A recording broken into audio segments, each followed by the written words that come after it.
የሰው ላብ እንዳይመጣባችሁ ሰው እንዳያለቅስባችሁ ለምናችኋለሁ። ደሃ እንዳያዝንባችሁ ለምናችኋለሁ። የሚሞት ሽማግሌ እንዳይረግማችሁ ለምናችኋለሁ። የሚያድግ ልጅም እንዳታሳዝኑ ለምናችኋለሁ። የእግዚአብሔርን እንዳትሰርቁ ለምናችኋለሁ። በላባችሁ እንድትከብሩ በሰራችሁት አስራት እንድታወጡ ለምናችኋለሁ። ደሃ እንዳትበድሉ ለምናችኋለሁ። የሰው ደም እንዳታፈሱ ለምናችኋለሁ። በሚዛን እንዳትሰርቁ ለምናችኋለሁ። ከእግዚአብሔር ጋር ታረቁ ብዬ እለምናችኋለሁ። ከማጋር ከእግዚአብሔር ጋር። አሁን በዚች ጨለማ በዚች ምሽት መድኃኔዓለም ቢገለጥልን አስባችሁታል? ማን ቢገለጥልን እስቲ ይገለጥልን ምትሉ አልገለጥ ያለውን የህይወትን ጨለማ አማኑኤል ይግለጥልሽ። በኑሮ ያለውን ጨለማ ይግለጥላችሁ። በትዳር ውስጥ ያለው መጋረጃ ይግለጥላችሁ። የተሸፈነባችሁን ነገር ሁሉ ይግለጥላችሁ። አባ ቢሾይን ታውቋቸዋላችሁ? አባ ቢሾይ የሚያውቃቸው እስቲ በላይ ግብጽ ካሉ ከከበሩ ቅዱሳን አንዱ አባ ቢሾይ መድኃኔዓለምን ዘውትር እንደተሰቀለ ሆኖ ያየዋል። የሰማችሁኝ ነው? ልክ ወደ በዓቱ በሚገባ ሰዓት ደግሞ ክርስቶስም እንደተሰቀለ ሆኖ የተወጋው ጎኑን እያሳየው ይገለጥለታል። ለአባ ቢሾይ ብቻ ከሺህ መነኮሳት መካከል በዛ ገዳም ለሚኖር ለአንዱ ብቻ መድኃኔዓለም ይገለጣል። ይሄን ነገር ለብዙ ዓመት እንደሚገለጥለት አባ ቢሾይ መድኃኔዓለም ይገለጥልኛል ብሎ ለሰው አላወራም፣ ለማንም ደብቋል።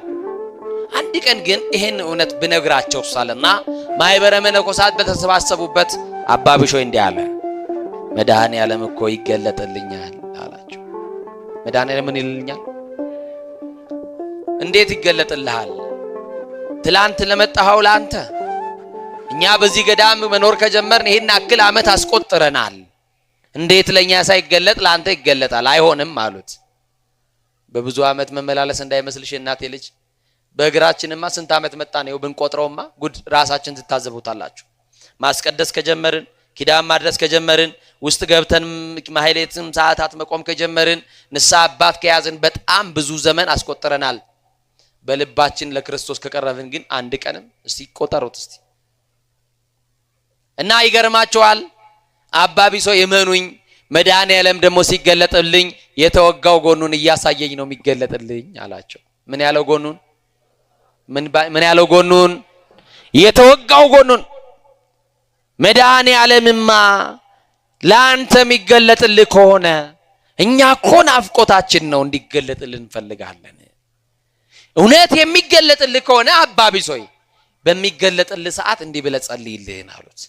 ምን ብዬ ልጸልይላችሁ? ለወንድሞቼም ተገለጥላቸው በልልኝ አሉት።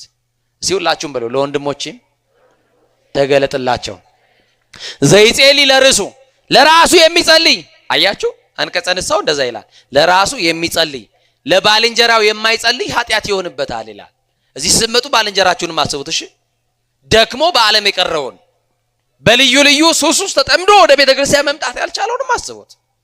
አያችሁ፣ አባ ቢሾይ ይሻለና የነዛን ሁሉ መነኮሳት ጸሎት ይዞ ወደ ኢየሱስ ክርስቶስ ቀረበ። መድኃኔዓለም በዛ በተለመደበት ሰዓት መጣና እጆቹን ዘርግቶ ሰላም ላንተ ይሁን ወዳጄ ሲለው ድፍት ብሎ ሰግዶለት የአምልኮ ስግደት መድኃኔዓለም ሆይ ወደኔ ወደ ጎስቋላው እንዴት መጣ? እባክህን ዛሬ ጥያቄ አለኝ መልስልኝ መድኃኔዓለም አለ። ዛሬ የምትጠይቁትን ጥያቄ አማኑኤል ይመልስላችሁ፣ መድኃኔዓለም ይመልስላችሁ፣ የረጲው መድኃኔዓለም ይመልስላችሁ። ጥያቄ ይዛችሁ የመጣችሁ ቋጠሯችሁን መድኃኔዓለም ይፍታላችሁ። ጥያቄ ይዣለሁ መድኃኔዓለም መልስልኝ። የኔ ልጅ ጠይቅ፣ አንተ ጠይቀኔ ማልመልሰው የለኝምና ጠይቅ አለው። እባክህን መድኃኔዓለም ለወንድሞቼም ተገለጥላቸው አለ። መድኃኔዓለም እንዲህ አለ፣ ነገ እስቲ ነገ በሉ፣ የእናንተ ነገር ነገ ይፈታላችሁ። ዛሬ ማታ ያለቀሽበት ነገ እንባሽ ታብሶ በደስታ የምትቆሚበት ቀን ይሁንልሽ። ዛሬ ያነባችሁበትን ቀን ነገ ፋሲካችሁ ይሁንላችሁ። የሞት ያክል መሬት ላይ ወደቀባችሁን ነገር ትንሳያችሁ ክርስቶስ ያንሳላችሁ። ከእጃችሁ የተወሰደባችሁ ወደ እጃችሁ ይመልስላችሁ። የተበተነባችሁን ይሰብስብላችሁ። ነገ እስቲ ነገ በሉ፣ ነገ እኮ ተስፋ ናት። ነገ በሉላችሁ። የእናንተ ነገር ነገ ይስተካከል። የእናንተ ቋጠሮ ነገ ይፈታ። የእናንተ የመረረብ ሁሉ ነገር ነገ ይጣፍጥላችሁ። በአማኑኤል ይጣፍጥ፣ በመድኃኔዓለም ይጣፍጥ። ነገ በዚህ ሰዓት በተራራው ላይ ስለምገለጥላቸው በገዳም ያለ መነኩሴ ሁሉም እንዳይቀር አርዴቱም መነኮሳት ሁሉ በተራራው ላይ ይውጡ ንገራቸው። በዚህ ሰዓት ማንን ለማየት? ማንን ለማየት? እግዚአብሔርን ለማየት፣ መድኃኔዓለምን ለማየት ሁሉ ወጡ። ሰዓቱ ሳይደርስ ከ2 ከ3 ሰዓት እየቀደሙ ተራራውን ወጡት። አሁን ነገ